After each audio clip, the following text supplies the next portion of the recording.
আমাদের যেই সংস্কৃতি, আমাদের যেই বৈশাখ, আমাদের যে ঈদে মিলাদুন্নবী, আমাদের যা যা আছে শবে বরাত থেকে শুরু করে, এই জিনিসগুলো তো তারে বুঝাইতে হবে।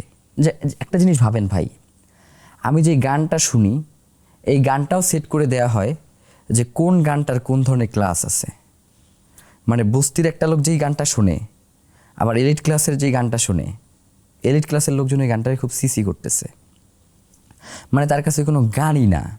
মানে এইটাও কিন্তু সেট করে দেয়া হয় যে বাংলাদেশের যে শ্রেণীভেদ, তা আমরা এই জায়গাটাকে ভেঙে দিতে চাই। শহীদ ওসমান হাদি এই জায়গাটাকে ভাঙতে পারছিলেন, যার কারণে আমরা এমনও দেখছি যে রিক্সাওয়ালা শহীদ ওসমান হাদির কবরের কাছে গেলে ভাড়া নিচ্ছে না। এখন পর্যন্ত এটা কন্টিনিউ চলতেছে।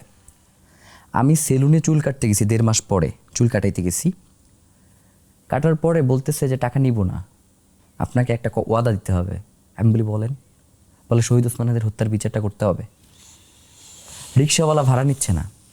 তো এই যে মানুষের যেই ভালোবাসা, এবং এলিট ক্লাসের যেটা বললাম যে আমাদের সেন্টারে এসে এমনও মানুষ অজোর ধারায় কাঁদে, সে নিজেও জানে সে কত হাজার কোটি টাকার মালিক। এই দুইটা জায়গায় বাংলাদেশের মানুষকে কেউ একত্রিত করতে পারে না যেটা শহীদ ওসমান হাদি পারছিলেন, তার পার্সোনালিটি দিয়ে, তার কথা দিয়ে, তার লড়াইকে দিয়ে এক জায়গায় নিয়ে আসা। আজাদির লড়াইটা যে সবার, এটা তিনি বুঝাইতে পারছিলেন।